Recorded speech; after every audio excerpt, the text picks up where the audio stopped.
গত ১৯শে সেপ্টেম্বর ২০২৫ জুবিন গর্গ মারা গেছেন, কিন্তু টলিউড থেকে পেলেন অসম্মান। কেন একথা বলছি জানতে ভিডিওটি সম্পূর্ণ দেখুন।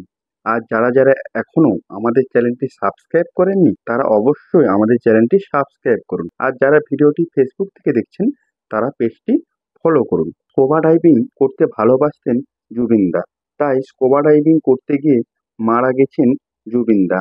আর জুবিনদাকে ঘিরে এত উত্তেজনা, আর জুবিনদার গাওয়া গান গেয়ে যারা আজ সুপারস্টার, নামি দামি বক্স অফিসের হিরো, তারা একবারও শ্রদ্ধা জানালো না জুবিনদাকে।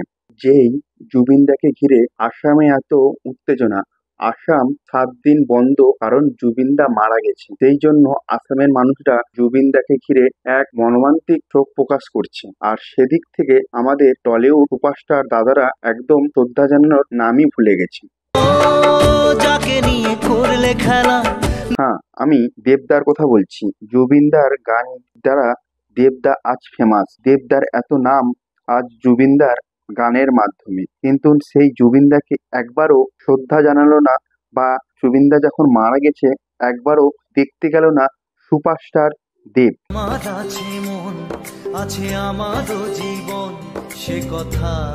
টলিউড বস জিদ্দা একবারও শ্রদ্ধা জানালো না জুবিনদাকে। টলিউড এক নায়ক শোভম দাও শ্রদ্ধা জানালো না জুবিনদাকে। আর রাহুল দাও যে গান গেয়ে বা যে গানের মাধ্যমে আজ এত মানুষের কাছে এত পপুলার, কিন্তু সেই রাহুল দাও একবারও শ্রদ্ধা জানালো না জুবিন গর্গকে। কিন্তু এদিকে শ্রাবন্তী চ্যাটার্জি জুবিনদার প্রতি শ্রদ্ধা ও তার ভালোবাসা জানালো। জুবিনদাকে ঘিরে কি বললেন আমরা একবার শুনে আসি, চলুন। আমি এটাই বলবো, উনি যেখানেই থাকুক ভালো থাকুক, সুস্থ থাকুক, আর আবার যেন জন্ম নিয়ে জুবিন গার্গ হয়ে ফিরে আসে।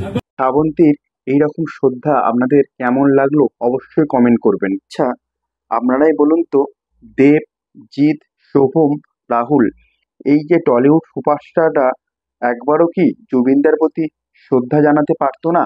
তার মৃত্যুতে একবারও কি আসামে যেতে পারতো না? আপনারাই বলুন, এটা কি ঠিক করলেন জুবিনদার প্রতি শ্রদ্ধা না জানিয়ে? কমেন্ট করে অবশ্যই জানাবেন। আর যারা যারা এতক্ষণ ধরে আমাদের ভিডিওটি দেখছিলেন তাদের সবাইকে জানাই ধন্যবাদ।